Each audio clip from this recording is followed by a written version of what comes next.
తప్పుడు ప్రచారం ద్వారా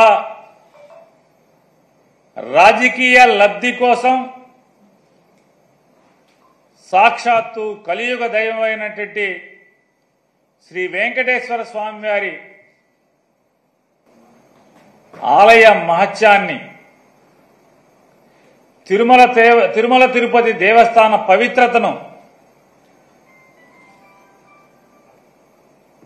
తిరుమల తిరుపతి వెంకటేశ్వర స్వామి వారి నైవేద్యమైనటువంటి లడ్డూ ప్రసాదాన్ని కూడా దుర్మార్గంగా రాజకీయాలకి వాడుకుంటూ ఒక పవిత్ర దేవాలయాన్ని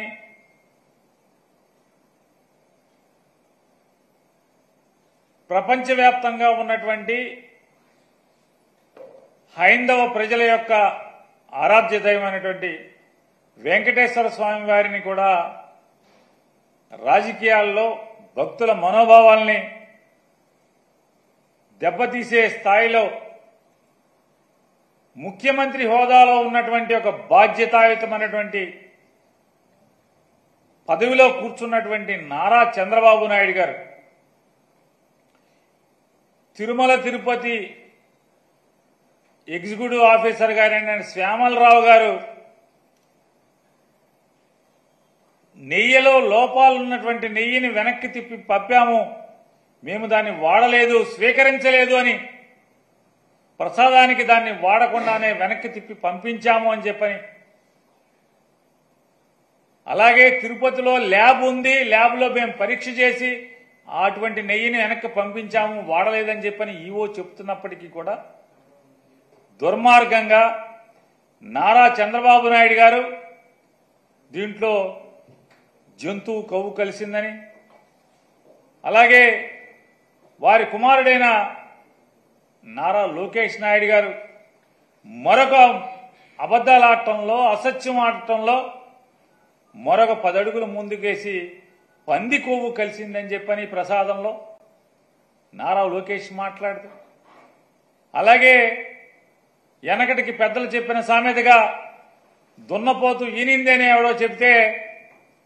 దూడను కట్టేయమని చెప్పని ఇంకొకటి దూడను కట్టేయడానికి పరిగెత్తిన చందాన ఈ తండ్రి కొడుకుల యొక్క దుర్మార్గపు మాటలని, దున్నపోతు ఈంతే దూడ కట్టేయడానికి ఎవడో పరిగెత్తినట్టుగా పవన్ కళ్యాణ్ గారు దాన్ని భుజానేసుకుని ఆ మాటను ప్రచారం చేయటం, వీళ్ళందరూ కలిసి ఉమ్మడిగా కూటమిగా చేసినటువంటి ఈ కూటమి పాపాన్ని ప్రక్షాళన చేసేదానికి సెప్టెంబర్ మాసం 28వ తారీఖున, అంటే ఈ నెల 28వ తారీఖున శనివారం తిరుమల వెంకటేశ్వర స్వామి వారి యొక్క పవిత్రతని వీళ్ళ ముగ్గురు కలిసి, కూటమంతా కలిసి అపవిత్రం చేసినటువంటి దౌర్భాగ్య పరిస్థితుల నుంచి వాళ్ళ పాపాలని క్షమించి వదిలేయమని, దానికి పరిహారం కోసం జగన్మోహన్ రెడ్డి గారి యొక్క పిలుపు మేరకు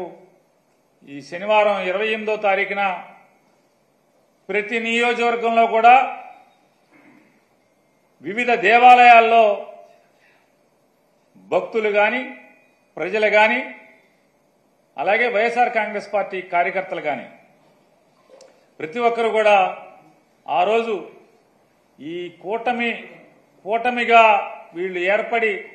స్వామివారి పవిత్రతని ఈ రకంగా కిరాతకంగా